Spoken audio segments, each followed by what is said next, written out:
keperluan apa ini? Oke, itu maaf mengganggu, sebelumnya mengganggu perjalanan. Mohon maaf, saya mau minta izin.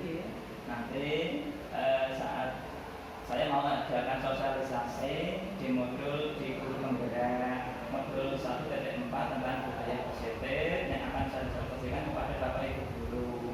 Kami dari tim guru penggerak ingin mensosialisasikan apa yang telah kami pelajari selama ini. Itu Bu. Oke.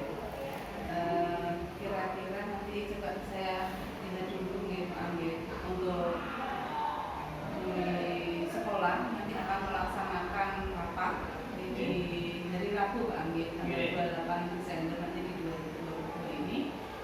Ya, saya bisa sisihkan waktu untuk Bapak Ibu guru nanti di sebelumnya 1 jam. Ya, 1 jam sebelum rapat panjenengan bisa sosialisasikan. Oke, terima kasih Bu atas dikasih kesempatan untuk mensosialisasikan. Insya Allah saya akan laksanakan dengan baik dan akan kami laksanakan untuk ditindaklanjuti. Sama-sama Pak Anggi, semoga sukses di program calon guru penggerak panjenengan ya, bisa bermanfaat untuk sekolah ya, untuk meningkatkan sekolah ini semoga bisa menjadi sekolah yang lebih maju. Amin. Bu, terima kasih. Sama-sama. Sama-sama. Sama-sama. Pamit dulu Bu ya. Enggak. Assalamualaikum. Waalaikumsalam.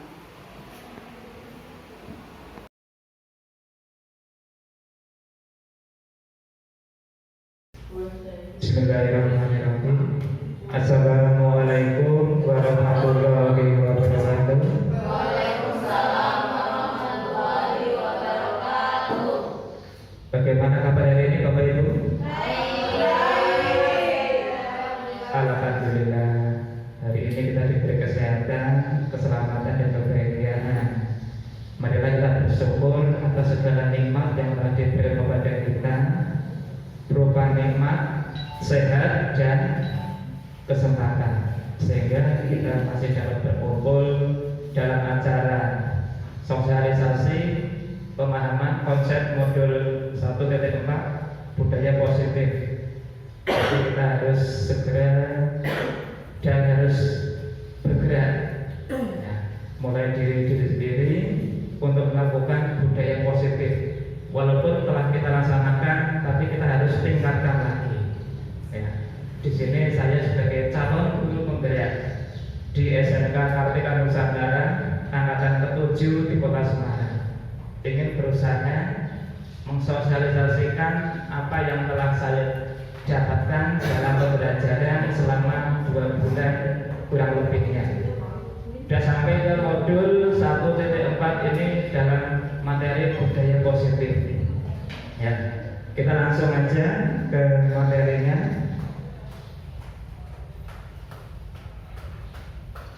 Jadi capaian modul dari secara umum modul 1.4 budaya positif adalah secara umum ini memahami konsep pendidikan menurut Ki Hajar Dewantara dihubungkan dengan konsep budaya dan lingkungan positif di sekolah yang berpihak pada murid.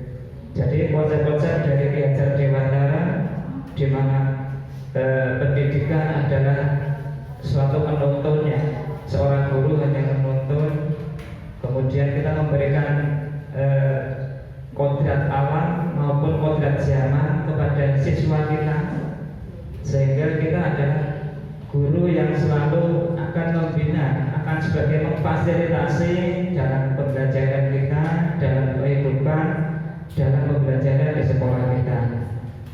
Kemudian dalam mengevaluasi refleksi terhadap praktek disiplin dalam pendidikan Indonesia secara umum untuk mendapatkan pemahaman baru mengenai konsep disiplin untuk menciptakan murid dengan profil pelajar Pancasila.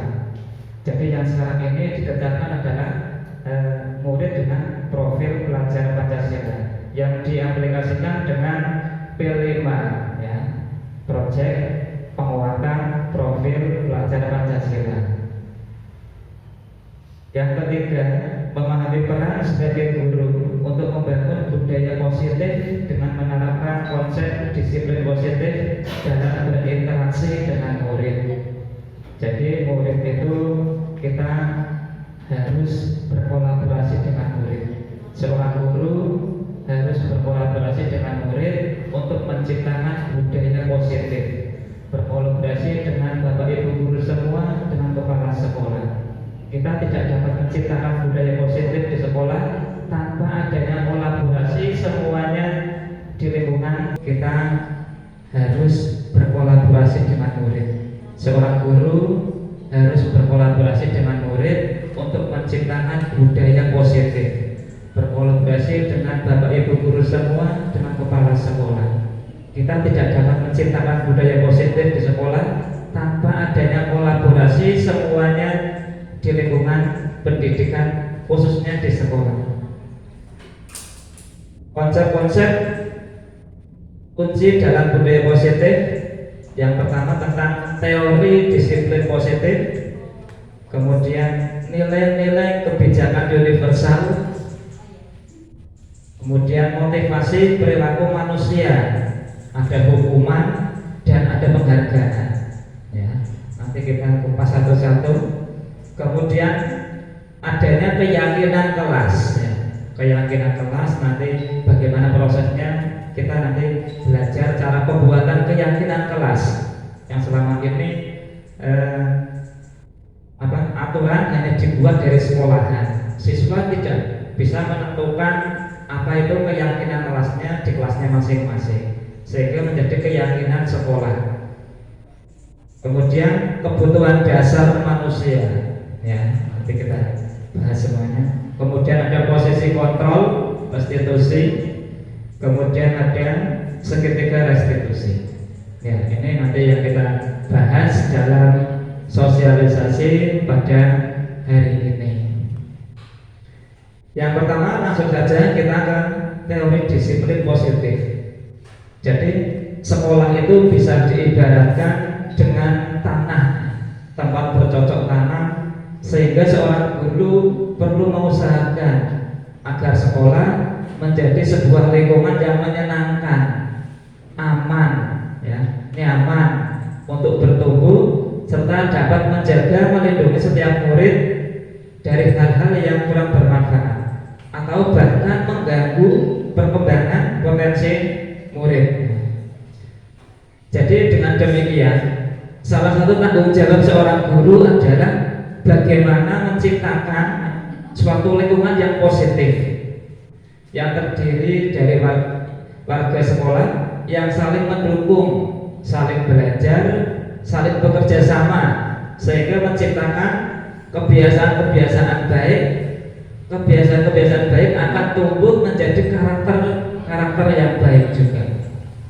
Baik warga sekolah, pada akhirnya adalah karakter-karakter dari kebiasaan yang baik ini akan membentuk suatu budaya positif. Ya.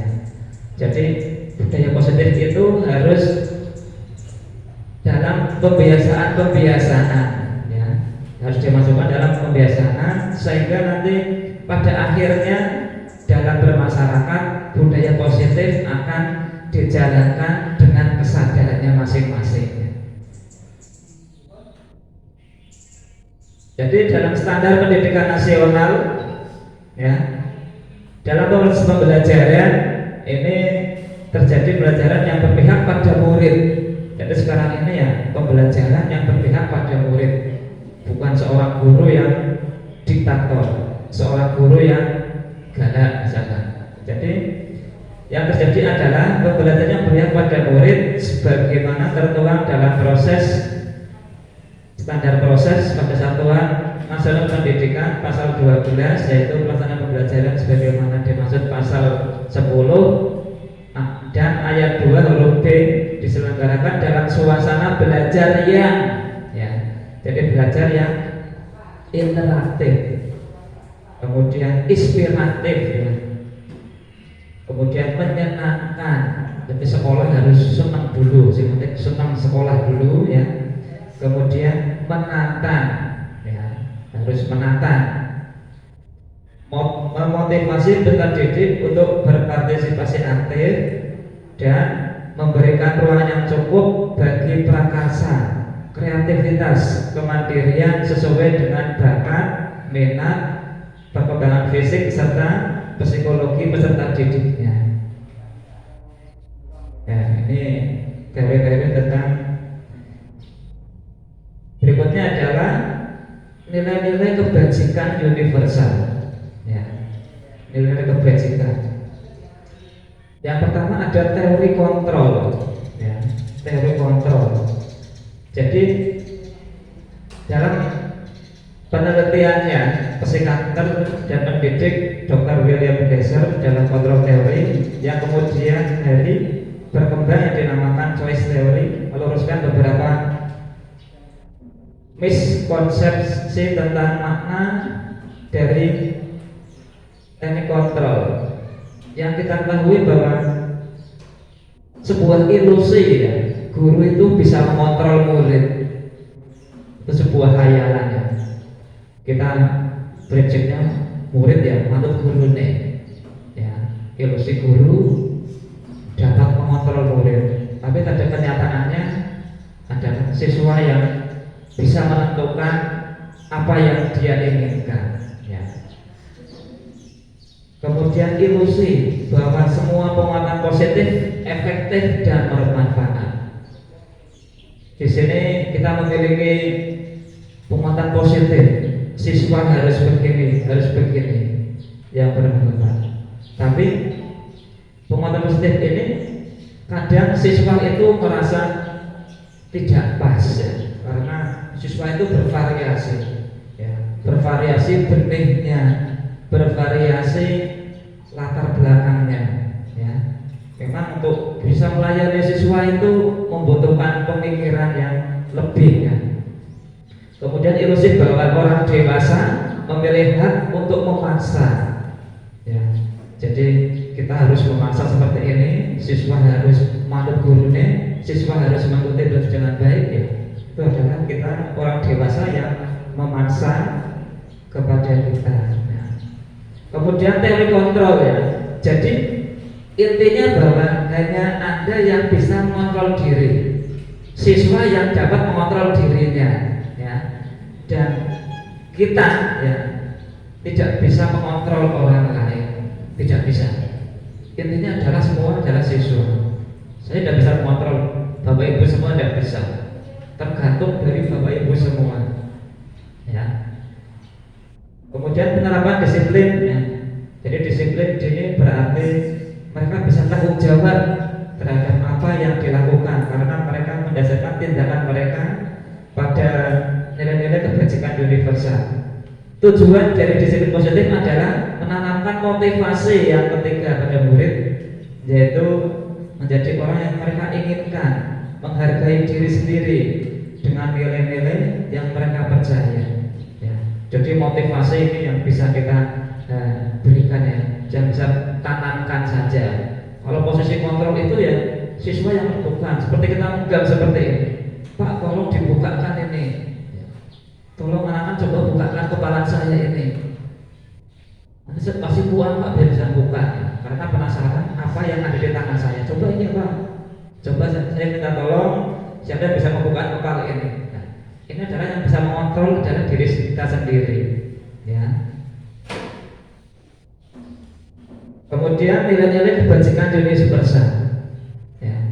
Nilai kebajikan universal dalam pelajaran kita adalah yang terutama adalah profil pelajar Pancasila, di mana beriman, bertakwa pada Tuhan Yang Maha Esa dan berakhlak mulia. Ini yang profil yang pertama. Kemudian mandiri, bernalar kritis, berkenan global, gotong royong dan kreatif. Ya, ini yang harus ditanamkan kepada siswa kita. Ya, bisa satu, bisa dua, bisa tiga, bahkan bisa semuanya. Ya. Kemudian ada Ibu Pemarias program PYB sebuah murid ini tentang toleransi, rasa hormat, integritas, mandiri, menghargai, antusias, empati, keingintahuan, kreativitas, kerjasama, percaya diri, komitmen. Ya. Ini yang dikemukakan dalam primary yes program. Kemudian ada 9 pilar karakter Indonesia Ethic Foundation. Ya, jadi yang dikemukakan tentang nilai-nilai kebajikan itu banyak. Ya, minimal kita sebagai guru bisa menyampaikan kepada muridnya tentang profil pelajar Pancasila. Ya, insya Allah kalau kita tamatkan dengan baik, siswa kita insya Allah akan menjadi murid yang berkarakter baik. Ya. Jadi tujuan mulia dari penerapan disiplin adalah agar terbentuk murid-murid yang berkarakter, yang berdisiplin, santun, jujur, tanggung jawab, dan merupakan pembelajar sepanjang hayat. Jadi kita harus menanamkan kepada kita semua bahwa belajar adalah belajar sepanjang hayat. Sampai mati pun kita tetap belajar. Sudah sampai di dalam kubur pun masih diajari sama Mbah Udin. Ya, Mas, Mbak, alammu sudah berbeda sekarang. Nanti ada malaikat nakir datang. Nanti pertanyaan ini jawabannya ini. Ya, kita harus tetap belajar. Kita harus mau belajar terus ya. Ya, Bapak Ibu, ini ada program guru pemberat, silakan ikuti ya untuk menambah pengetahuan kita. Jadi selama kita belajar, kita merasa kita belum tahu ya. Kita masih belum tahu, kita masih butuh ilmu ya. Butuh ilmu untuk pemahaman kita, pemahaman untuk anak-anak didik kita. Yang berikutnya, motivasi perilaku manusia dan hukuman dan penghargaan. Jadi ada motivasi perilaku manusia. Jadi untuk menghindari ketidaknyamanan atau hukuman, biasanya anak-anak bisa patuh ya, karena untuk menghindari ketidaknyamanan. Nanti kalau terlambat disuruh ini, takut dihukum. Ya. Jadi anak itu biasanya karena tidak kenyamanan dan takut adanya hukuman. Ya. Ini adalah tingkatan yang terendah dari motivasi perilaku manusia. Jadi motivasi ini bersifat eksternal. Kemudian ada juga motivasi untuk mendapatkan imbalan atau penghargaan dari orang lain. Siswa sudah bisa mengerjakan dengan baik karena ingin mendapat imbalan. Ayo anak, siapa yang bisa mengerjakan nanti terkasih uang 10.000 imbalan atau penghargaan. Nah ini nanti saya promosikan jadi siswa teladan. Ini penghargaan. Jadi satu tingkat di atas motivasi. Yang pertama di sini orang berperilaku untuk mendapatkan imbalan ya, atau penghargaan dari orang lain. Jadi bisa bersemangat karena adanya imbalan atau penghargaan dari orang lain. Kemudian untuk menjadi orang yang mereka inginkan dan menghargai diri sendiri. Ya, jadi diharapkan yang ketiga ini untuk menjadi orang yang mereka inginkan, menghargai diri sendiri, ya, dengan nilai-nilai yang mereka percaya. Jadi siswa itu untuk beri kesadaran, mengerjakan tugas, hadir tepat waktu, ya, itu karena merupakan mereka ingin menjadi apa yang mereka inginkan, ya, menghargai diri sendiri dengan nilai-nilai yang mereka percaya. Ini adalah motivasi yang akan membuat seseorang memiliki disiplin positif, karena motivasi berperilaku bersifat internal ya, dari dalam hati nurani masing-masing, bukan dari orang lain atau eksternal. Kemudian adanya hukuman dan penghargaan. Ada hukuman, konsekuensi, dan restitusi. Restitusi ini adalah prosesnya menciptakan kondisi bagi murid untuk memperbaiki kesalahan mereka, sehingga mereka bisa kembali pada kelompok mereka dengan karakter yang lebih kuat. Ini dari Gosen 2024. Kemudian adanya hukumannya. Hukuman, jadi di sekolah itu biasanya ada hukuman. Hukuman itu bersifat tidak terencana, tiba-tiba. Anak tidak tertib langsung kita hukum ya. Jadi tidak ada rencana, nanti siswa tidak tertib kayak hukum seperti ini, tidak ada. Jadi biasanya hukuman itu secara tiba-tiba. Jadi anak atau murid tidak tahu apa yang akan terjadi dan tidak dilibatkan. Jadi hukum bersifat satu arah dari pihak guru yang memberikan dan hanya menerima satu hukuman tanpa melalui suatu kesepakatan atau penghargaan dari pihak guru baik sebelum atau sesudahnya. Kemudian ada konsekuensi, ya. Konsekuensi ini sudah terencana, ya. sudah ada kesepakatan. Ya. Nanti kalau kamu terlambat, konsekuensinya ini. Ya. Jadi murid bisa menerima. Ini lebih baik lagi konsekuensinya. Jadi sudah dibahas dulu, disetujui oleh murid dan guru. Jadi umumnya bentuk-bentuk konsekuensi ini dibuat oleh pihak guru sekolah dan murid sudah mengetahui sebelumnya konsekuensi apa yang diterima bila melakukan pelanggaran. Ya. Berikutnya dihukum oleh penghargaan. Ya. Jadi kalau melakukan bahwa pernyataan dari hasil pengamatan selama ini tentang tindakan memberikan penghargaan yang nilainya sama dengan menghukum seseorang. Jadi kadang ya kita pengennya memberi penghargaan supaya baik, tapi dalam penelitiannya bahwa dihukum di sini adalah akan dihukum oleh penghargaan. Jadi nanti ada pengaruh jangka pendeknya dan jangka panjangnya. Jadi murid yang dikasih penghargaan terus ya, nanti akan pengaruh dari jangka pendek, jangka panjangnya.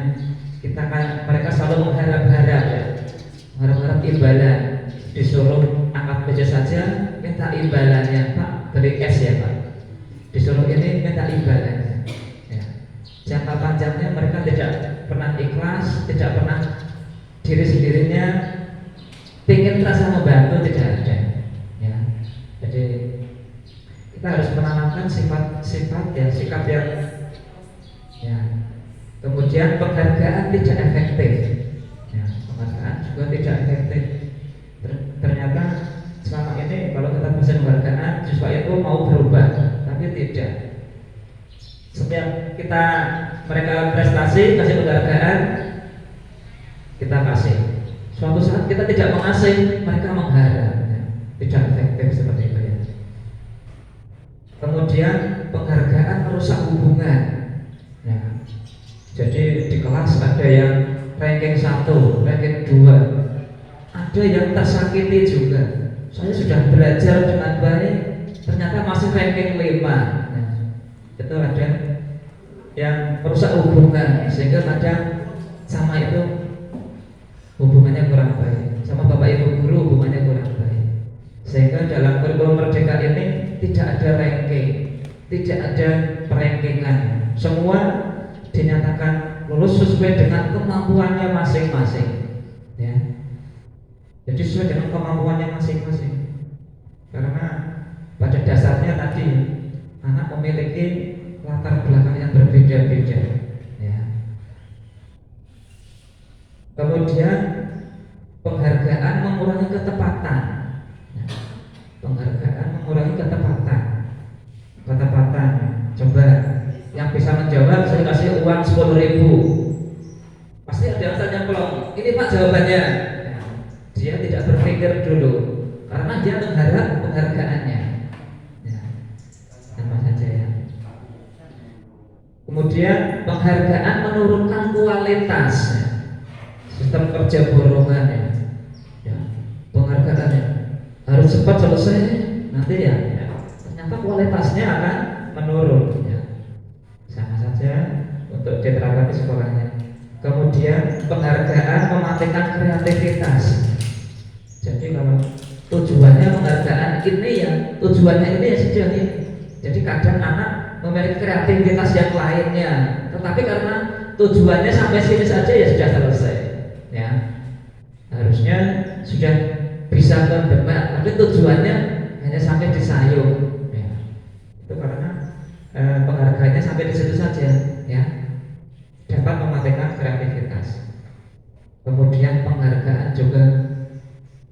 menghukum, ya.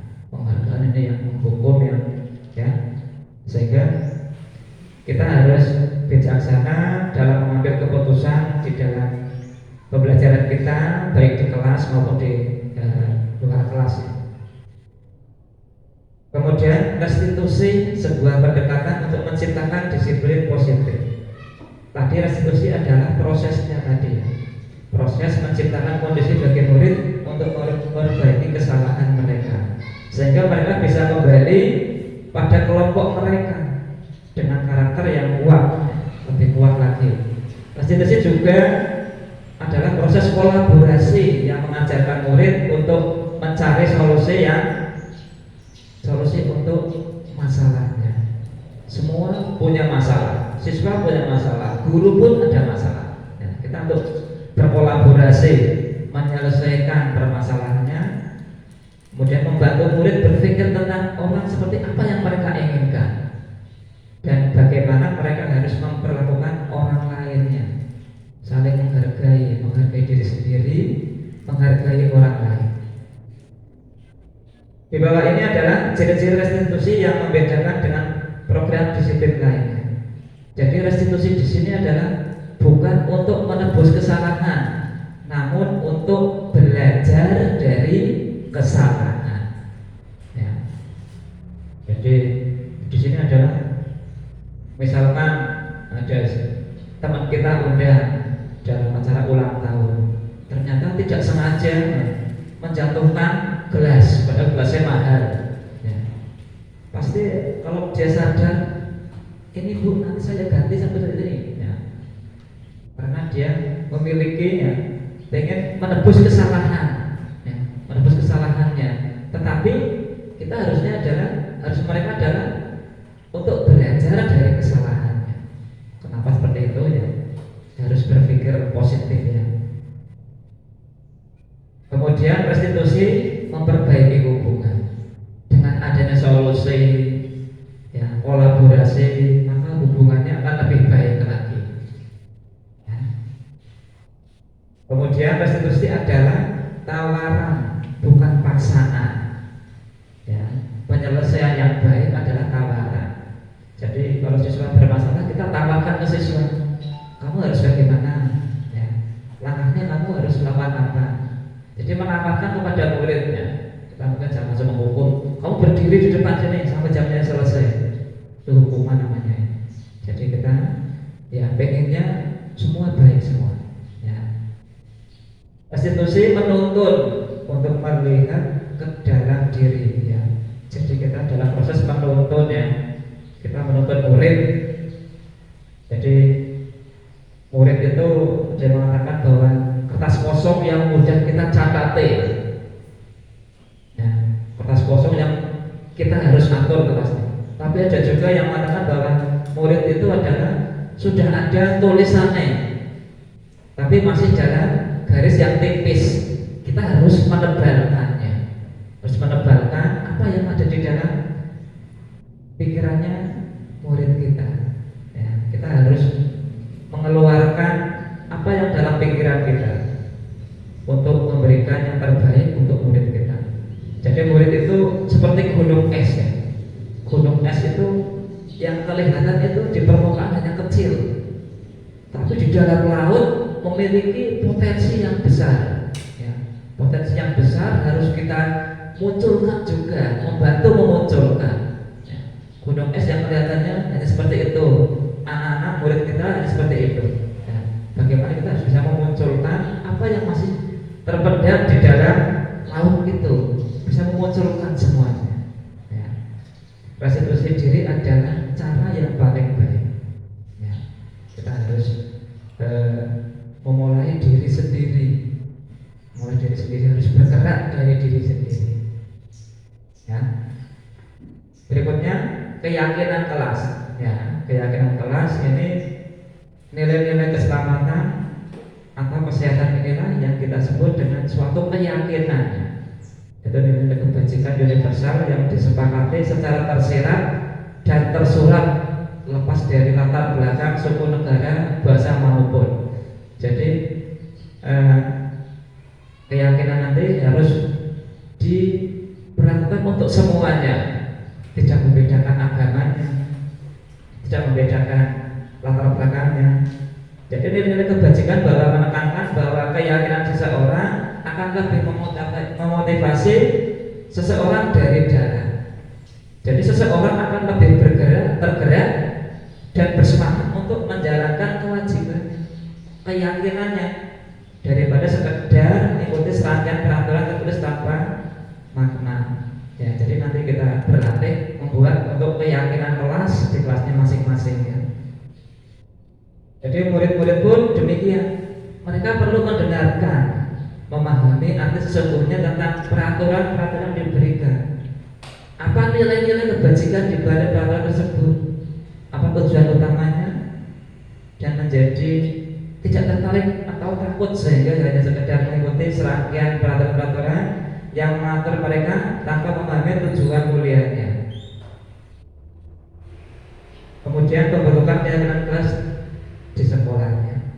Jadi keyakinan kelas bersifat lebih abstrak ya, lebih nyata, lebih simpel daripada peraturan yang lebih rinci dan konkret ya. Kemudian keyakinan kelas berupa pertanyaan-pertanyaan yang universal. Jadi pertanyaan kata-kata yang masih umum ya, kata yang masih umum. Keyakinan kelas nyatanya dibuat dalam bentuk positif ya. Bentuk positif itu maksudnya menghindari kata-kata tidak ya. Tidak boleh tidur ya. Jadi kata-katanya tidak seperti itu. Dalam belajar harus semangat, harus memperhatikan. Jadi menghindari kata-kata yang tidak tadi, bentuk negatifnya. Kemudian keyakinan kelas hendaknya tidak terlalu banyak ya, sehingga mudah diingat dan dipahami oleh semua warga kelas. Keyakinan kelas sebaiknya sesuatu yang dapat diterapkan di lingkungannya tersebut. Jadi sesuai dengan kebutuhannya di kelasnya masing-masing ya. Semua warga kelas hendaknya ikut berkontribusi dalam pembuatan keyakinan kelas lewat kegiatan curah pendapat ya. Jadi dalam forum diskusi mengungkapkan keyakinan kelasnya. Bersedia meninjau kembali keyakinan kelas dari waktu ke waktu. Kemudian prosedur pembentukan keyakinan kelas sekolah mempersilahkan warga sekolah atau murid-murid di kelas untuk bercurah pendapat tentang peraturan yang perlu disepakati. Jadi yang perlu disepakati itu apa saja ya, tergantung dari kelasnya masing-masing. Mencatat semua masukannya ya. Kemudian para murid sekolah di lapangan tulis atau di kertas besar, kertas ukuran poster, di mana semua anggota kelas bisa melihat hasil curah pendapat tadi. Susunlah keyakinan kelas sesuai dengan prosedur pembentukan keyakinan kelas sekolah. Jadi keyakinan kelas yang positif, bukan yang negatif. Dalam bentuk negatif menjadi positif. Tinjau kembali data curah pendapat yang sudah dicatat, kemudian tinjau ulang secara bersama-sama. Ditinjau lagi apakah sesuai atau tidak ya. Kemudian menyetujuinya dengan menandatanganinya. Jadi semua siswa, guru menandatangani apa yang tadi disepakati dalam keyakinan kelas yang telah dibuat. Keyakinan kelas sekolah selanjutnya bisa diletakkan di dinding kelas di tempat yang mudah dilihat semua warga kelas. Ya, kita coba untuk membuat keyakinan kelas yang nanti untuk membuat keyakinan kelas di kelasnya masing-masing. Ini contoh keyakinan kelas 5 ya. Selalu bersifat positif misalnya. Senantiasa menjadi diri terbaik. Kemudian percaya dan menghormati orang lain serta barang miliknya. Berkomitmen terhadap setiap tugas ya. Senantiasa membantu. Ada juga keyakinan kelas 7, hormat kami meyakini bahwa sangat penting untuk menghormati semua orang dan barang milik orang lain. Jadi dibuat suatu kalimat, ya, dalam suatu kalimat boleh bersifat langsung saja, bisa berupa kalimat. Bekerja, kami meyakini bahwa sangat penting untuk mengerjakan segala pekerjaan atau mengikuti kegiatan yang telah ditugaskan, diterima dan dimiliki. Kami meyakini bahwa sangat penting untuk merasa diterima pada suatu kelompok dan saling peduli satu dengan yang lain. Nah, ini contoh-contoh keyakinan kelas yang diterapkan. Ya, coba kita nanti menyusun suatu keyakinan kelas. Jadi Bapak Ibu guru nanti dalam kelasnya masing-masing, kami harapkan nanti di sini banyak-banyak media pembelajaran. Ya, dalam ruangan banyak media pembelajaran. Jadi anak-anak merasa senang, ya, masuk kelas senang, ya, masuk kelas senang. Coba kita mencoba berkeyakinan kelas.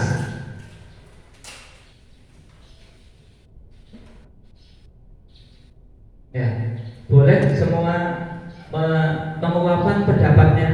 Keyakinan kelas langsung saja, ya. Misalkan, ya, harus membuang sampah pada tempatnya, hadir dan pulang tepat waktu. Ya, silakan untuk mengajukan usulan kesepakatan kelas. Satu bisa dua, Bu Wahyu. Kalau masuk harus musafakat dan mengucapkan salam. Masuk ucapan salam, ya.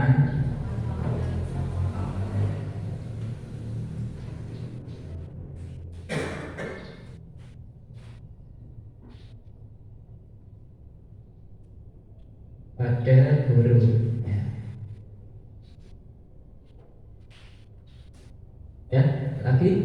Minta izin kepada guru setiap mau keluar kelas dalam pelajaran. Nah, minta izin keluar masuk kelas, ya. Minta izin Minta izin keluar masuk kelas pada saat pelajaran. apabila keluar ruangan.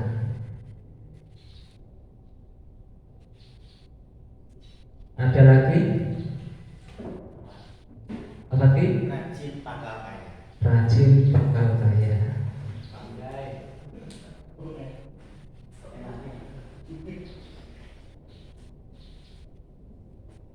Jadi semua pendapat dimasukkan semua dulu, nanti baru kita kesepakatan, seperti itu.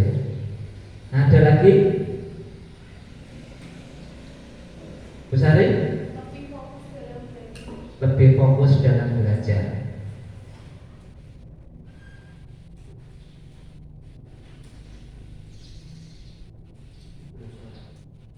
Ada lagi? Pak Nur? Selalu menjaga kebersihan setiap di kelas. Ya, selalu menjaga kebersihan.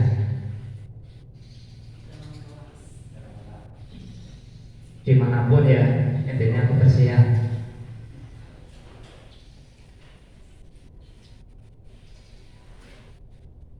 Ada lagi? Membudayakan, ya, meminta maaf dan berterima kasih. Ya, budaya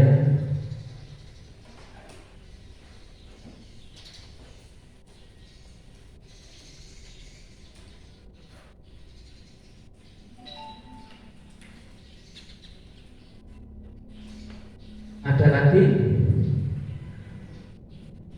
Ada lagi? Bu Anissa? Sopan santun dalam bertutur. Ya, sopan santun.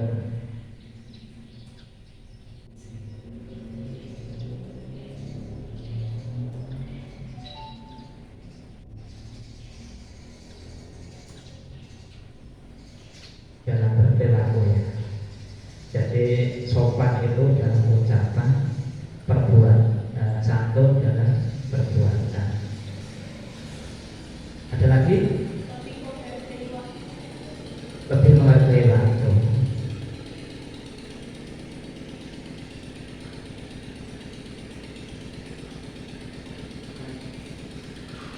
Ada lagi? Ya. Ya nanti dari kesepakatan ini nanti bisa disepakati semua atau sebagian boleh ya. Ini kita belajar ya. Nanti tugasnya nanti mohon maaf untuk Bapak Ibu wali kelas di awal pembelajaran tolong nanti dibuatkan kesepakatan kelasnya di kelasnya masing-masing ya. Bapak Ibu wali kelas gitu. Ya jadi saat pembelajaran pertama ya nanti untuk ada kesepakatan kelas kita mau mulai dari diri sendiri dulu ya. Kita mulai dulu. Kita coba untuk perbaikan siswa kita ya. Semoga nanti dalam kesepakatan antara siswa dan guru membuat peraturan sendiri, anak-anak merasa lebih sadar tentang apa yang telah kita sepakati. Ya, kita lanjutkan ya. Ya, kebutuhan dasar manusia, kalau kita cepat lagi ya. Kebutuhan dasar manusia. Jadi kebutuhan dasar manusia ada kebutuhan untuk bertahan hidup ya. Dasar utama adalah manusia untuk bertahan hidup. Kemudian untuk kasih sayang dan rasa diterima, kebutuhan untuk diterima ya. Kasih sayang ya. Anak-anak kadang seperti itu karena mereka butuh kasih sayang ya. Anak-anak lapar terus karena mereka ingin bertahan hidup ya, pengen makan terus ya. Ya memang kebutuhannya seperti itu ya. Kemudian kebebasan ya, sama anak-anak tumbuh dia pengen kebebasan ya, akan pilihan, pengen freedom, pengen bebas ya. Kemudian kesenangan, jadi anak-anak juga pengennya senang terus. Pembelajaran pengen pakai HP, game, ya boleh pakai game untuk pembelajaran boleh ya. Kesenangan. Kemudian penguasaan ya, kebutuhan pengakuan atas kemampuan, power ya. Nah, ini kebutuhan. Kemudian posisi kontrol ya. Posisi kontrol ada 5 posisi kontrol ya. Yang pertama menghukum. Jadi seorang guru biasanya langsung menghukum gurunya, menghukum siswanya yang melakukan pelanggaran. Ini menggunakan fisik maupun verbal. Fisik itu perbuatan, verbal berupa ucapan ya. Membuat rasa bersalah. Jadi guru ada siswa yang melakukan kesalahan, dipancing-pancing supaya dia melakukan kesalahan, berbuat karena dia merasa bersalah sendiri. Ya ini ada penghukum, membuat rasa bersalah. Kemudian teman, ada siswa yang melakukan pelanggaran, guru bertindak sebagai teman. Ya udah, tidak apa-apa, besok jangan diulangi lagi, udah kamu duduk. Nah ini sebagai seorang teman. Ya. Kemudian pemantau, ya. Guru hanya memantau saja. Ada siswa yang melakukan pelanggaran, guru hanya memantau saja, seperti itu ya. Kita hanya mengawasi, ya. Kita hanya mengawasi saja. Kemudian yang paling baik adalah kita dapat sebagai seorang manajer, ya. Manajer posisi di mana guru berbuat sesuatu bersama dengan murid, mempersilahkan murid untuk bertanggungjawabkan perilakunya, mendukung murid agar dapat menemukan solusi atas permasalahannya sendiri. Ya. Ya, untuk lebih jelasnya kita lihat video berikut ini tentang posisi kontrol.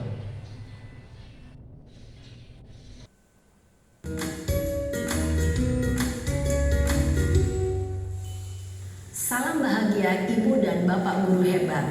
Dalam penerapan disiplin positif restitusi, salah satu program yang dikembangkan adalah 5 posisi kontrol. 5 posisi kontrol dalam restitusi adalah proses perjalanan seorang pendidik agar dapat mengenali dirinya.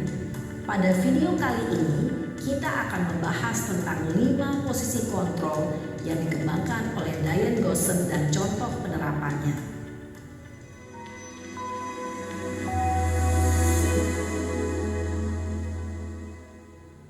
5 posisi kontrol itu adalah 1. Posisi penghukum, 2. Posisi pembuat merasa bersalah, 3. Posisi teman, 4. Posisi pemantau atau monitor, dan 5. Posisi manajer.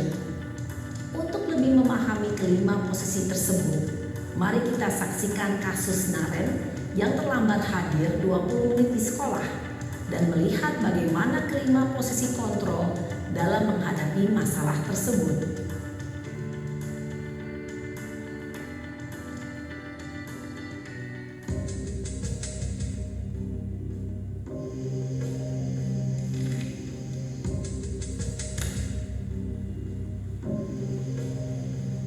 Naren! Sini kamu! Selamat pagi, Bu. Selalu terlambat. Kamu deh, pasti terlambat.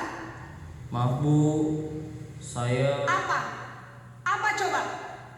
Alasan kamu apa lagi? Kapan sih kamu tidak terlambat? Malas sekali ya kamu jadi anak. saya Dasar pemalas. Gak kapok-kapok sih kamu. Sudah berapa kali terlambat? Sana, kamu keliling lapangan basket 2 kali. kenapa saya harus keliling lapangan basket, Bu? Kenapa? Kamu melawan ibu? Berani-beraninya jawab. Sudah terlambat, masih berani jawab pula. Sekarang, keliling lapangan basket 5 kali sekalian. Biar kapok. Cepat. Pergi sana ke lapangan basket. Posisi penghukum biasanya berbicara dengan nada tinggi, menghardik, menunjuk-nunjuk, menyakiti, dan menyindir. Hukuman bisa berupa fisik maupun psikis. Ibu dan bapak guru hebat. Dampak yang terjadi pada murid ketika guru berada pada posisi penghukum adalah murid cenderung akan memberontak, bahkan menyimpan dendam.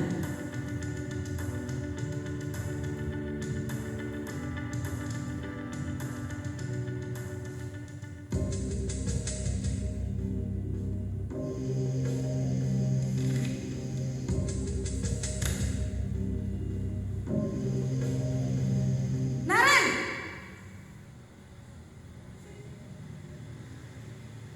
Selamat pagi, Bu. Naren. Kamu kenapa terlambat lagi, nak? Ya Tuhan, Naren. Kamu senang ya bikin ibu susah ya? Kalau kamu terlambat lagi, nanti ibu yang ditegur bapak kepala sekolah, nak. Disangka ibu tidak bisa membina kamu. Duh, gimana ini? Maaf, Bu. Duh Gusti Naren. Kamu suka ya kalau ibu ditegur bapak kepala sekolah? Terus, sekarang ibu harus tulis apa ini di buku absen? Ini kamu sudah sering terlambat loh. Ibu harus apa coba? Maaf, Bu. Maaf sekali. Ya sudah, lain kali jangan bikin ibu susah lagi ya nak ya. Ibu tidak akan kuat lagi kalau kamu begini terus. Bisa jantungan kalau ibu ditegur bapak kepala sekolah. Sana cepat ke kelas. Maaf ya, Bu. Maaf sekali. Posisi pembuat rasa bersalah berbicara dengan nada tenang, cenderung lembut, namun kata-kata yang diutarakan membuat murid merasa menjadi orang yang gagal, memandang buruk dirinya sendiri, merasa tidak berharga, dan tidak sanggup membahagiakan orang lain. Ketika guru mengambil posisi pembuat rasa bersalah, murid akan menganggap dirinya yang bersalah dan ia akan menyimpan emosi negatif tersebut di dalam dirinya.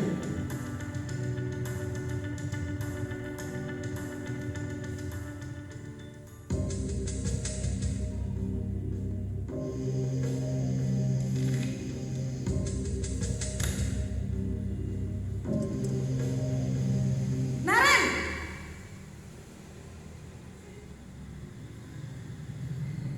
Selamat pagi, Bu. Wah, sudah jam berapa ini nak? Terlambat lagi ya sayang. Iya, Bu. Habis ibu saya lupa bangunkan saya, Bu. Kamu malah menyalahkan ibu kamu. Kamu bukannya anak yang larinya paling kencang. Kok terlambat sih? Iya, Bu. Saya memang terlambat bangun tadi. Jadi, biarpun saya lari kencang, tetap gak kekejar, Bu. Ya sudah sana, nanti lain kali larinya lebih kenceng lagi ya, biar gak terlambat lagi. Bikin seneng ibu, demi ibu, bisa kan? Bisa lah, Bu. Ya sudah sana masuk kelas, ibu beresin urusan absen kamu. Kamu ini ada-ada saja. Dalam posisi teman, guru berbicara dengan nada suara ramah, akrab, cenderung bersenda gurau untuk menjaga suasana tetap santai. Murid akan merasa senang, aman, dan akrab dengan guru. Identitas yang tercipta adalah identitas sukses atau berhasil. Namun, perlu diingat, karena ini masih dorongan eksternal, maka ada faktor ketergantungan dari murid kepada orang tertentu. Di sini guru absennya, sehingga di lain waktu murid bisa berperilaku baik, namun hanya kepada orang-orang tertentu saja.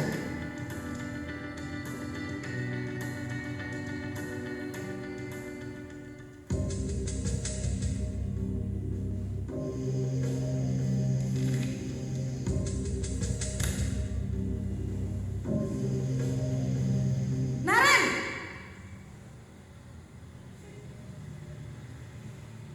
Selamat pagi, Bu. Naren, apa peraturan sekolah kita tentang jam berapa kita harus masuk sekolah, nak? Kita harus di sekolah jam 7, Bu. Iya betul, sekarang sudah jam 7.20. Naren sudah tahu konsekuensinya jika terlambat hadir. Paham, Bu. Saya harus tinggal kelas pas jam istirahat selama 20 menit. Iya benar, konsekuensinya demikian. Jadi nanti jam 9.30 pas istirahat, kamu harus tinggal di kelas, kerjakan tugas tambahan untuk ketertinggalan kamu, ya? Baik, Bu. Posisi pemantau mengandalkan penghitungan atau data untuk mengontrol murid. Guru mengarahkan murid berdasarkan peraturan dan konsekuensi. Seorang pemantau menunjukkan bahasa tubuh dan ekspresi wajah yang datar dan cenderung formal.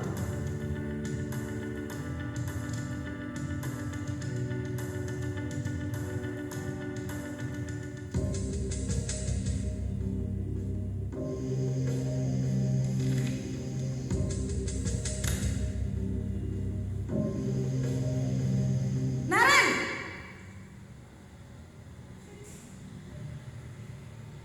Selamat pagi, Bu.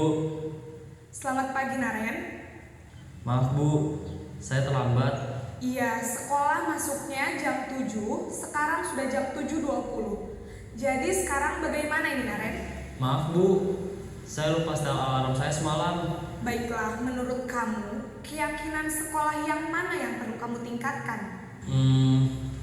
Menghargai diri sendiri dan orang lain mungkin, ya, Bu. Setuju. Jadi, apakah Naren meyakini prinsip saling menghormati tersebut? Iya, Bu. Saya meyakininya.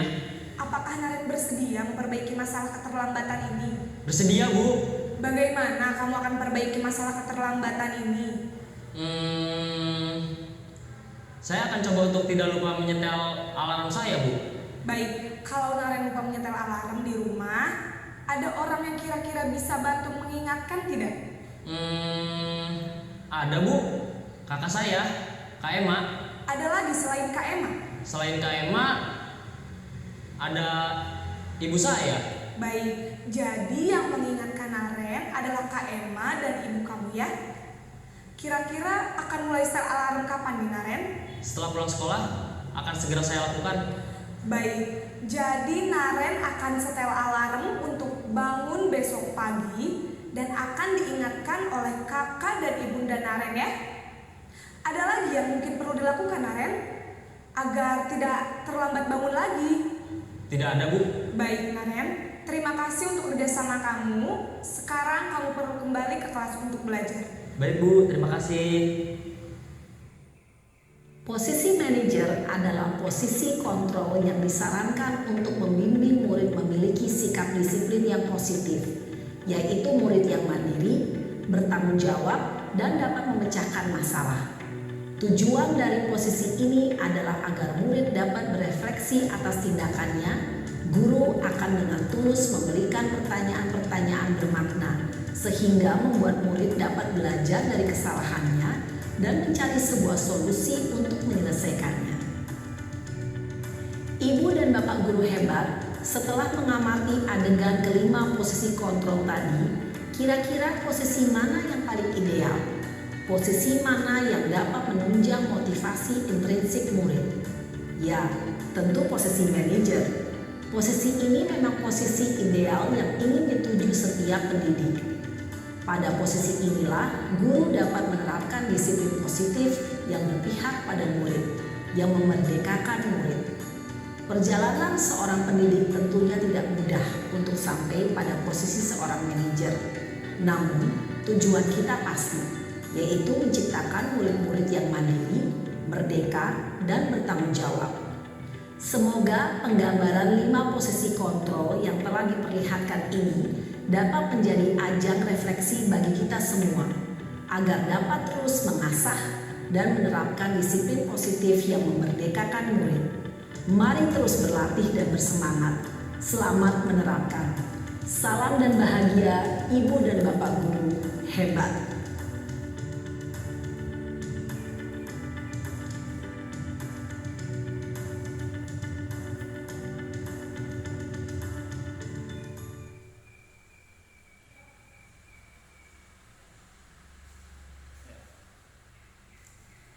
Ya, demikian paparan dari video posisi kontrol restitusi, di mana kita sebagai seorang pendidik adalah posisi manajer yang akan kita usahakan untuk mendidik putra-putri kita menjadi manusia yang bertanggung jawab dan dengan kesadaran dirinya sendiri. Untuk selanjutnya kita lanjutkan ke materi segitiga restitusi. Segitiga restitusi di sini adalah bagaimana kita menggambarkan suatu permasalahan yang kita ingin menyelesaikannya dengan cara menstabilkan identitas, validasi tindakan yang salah, dan akan menanyakan keyakinannya. Segitiga restitusi ini akan menstabilkan identitas, the identity. Bagian dasar dari segitiga ini bertujuan untuk mengubah identitas anak dari orang yang gagal karena melakukan kesalahan menjadi orang yang sukses. Anak yang melanggar peraturan karena sedang mencari perhatian adalah anak yang sedang mengalami kegagalan. Validasi tindakan yang salah.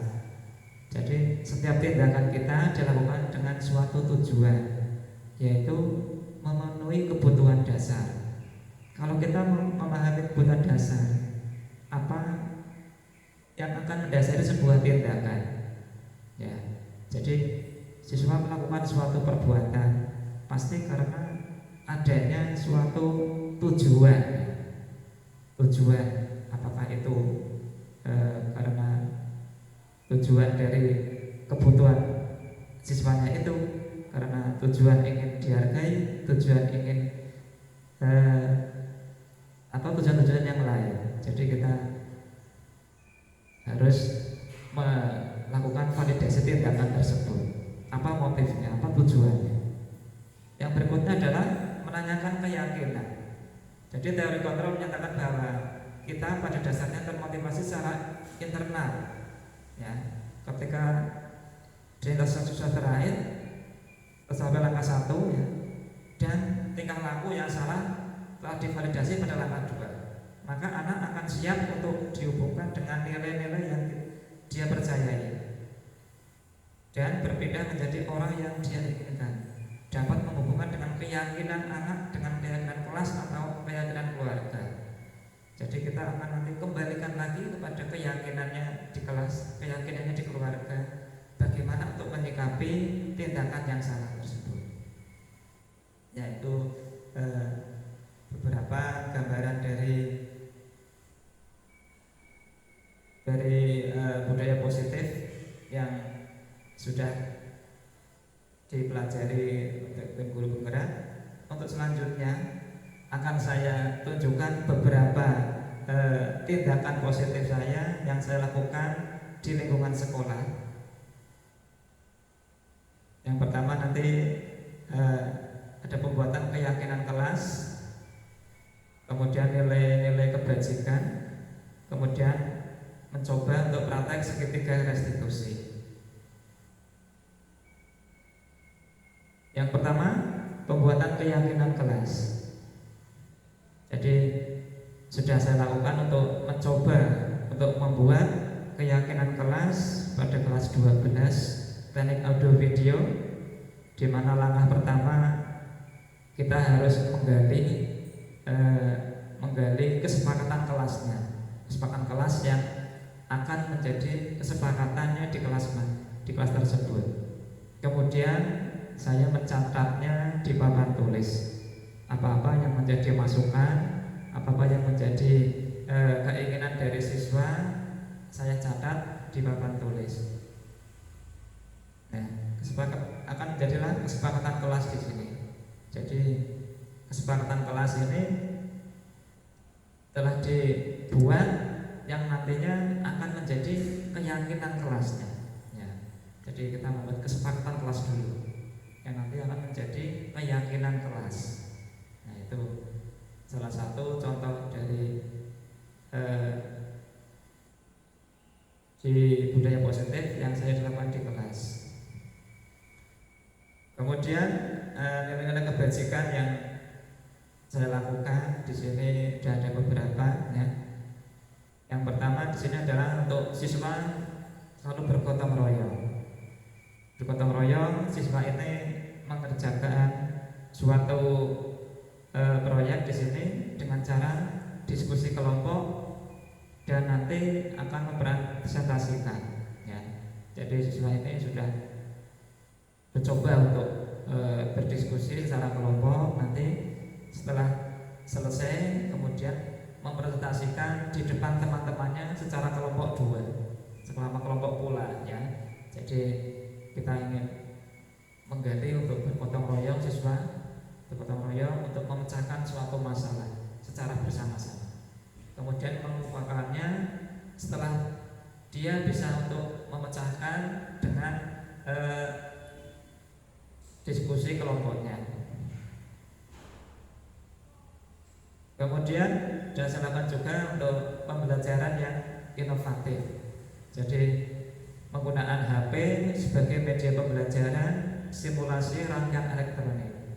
Jadi untuk yang sekarang ini memang anak itu sedang senang-senangnya, ya. Senang dengan HP atau gadget ya sekarang ini. Jadi saya mencoba untuk menggunakan HP sebagai media pembelajaran dalam simulasi rangkaian elektronik. Ternyata anak-anak pun senang, ya, karena sebagian besar di sini anak-anak memiliki handphone, ya.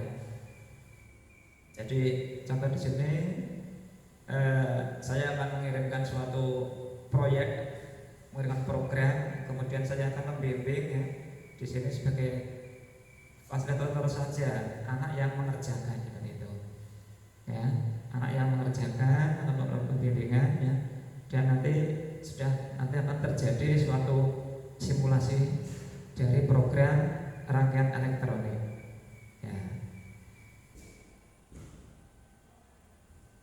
Kemudian akan ini atas segitiga restitusi yang sudah saya lakukan untuk siswa yang tidak mengerjakan pekerjaan rumah.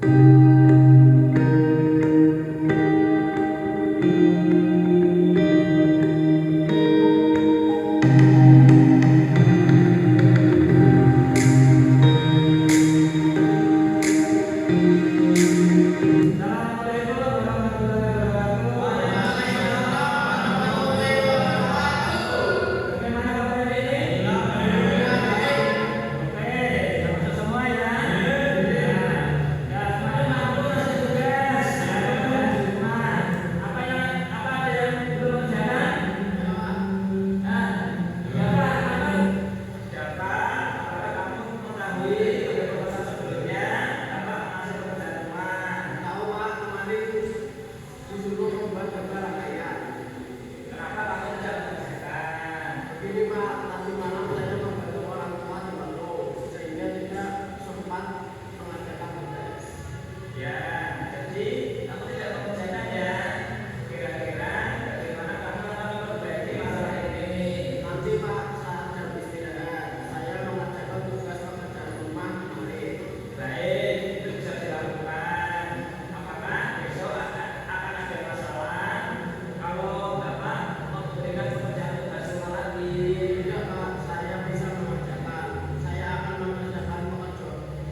Ya tadi paparan saya mencoba untuk dari tugas demonstrasi kontekstual tadi saya sampaikan di sini sebagai kegiatan saya selama mengikuti guru penggerak yang sudah sedikit-sedikit saya aplikasikan dalam pembelajaran di sekolah ini. Ya mungkin itu saja yang dapat saya sampaikan pada acara sosialisasi budaya positif pada hari ini. Semoga bermanfaat untuk diri saya sendiri, bermanfaat untuk Bapak Ibu guru, dan nanti bisa untuk bermanfaat bagi semua siswa dan semua warga sekolah. Dari saya cukup sekian, mohon maaf apabila ada kata-kata yang kurang berkenan dari Bapak Ibu semua, Bapak Ibu kepala sekolah. Saya ucapkan mohon maaf yang sebesar-besarnya. Terima kasih. Assalamualaikum warahmatullahi wabarakatuh.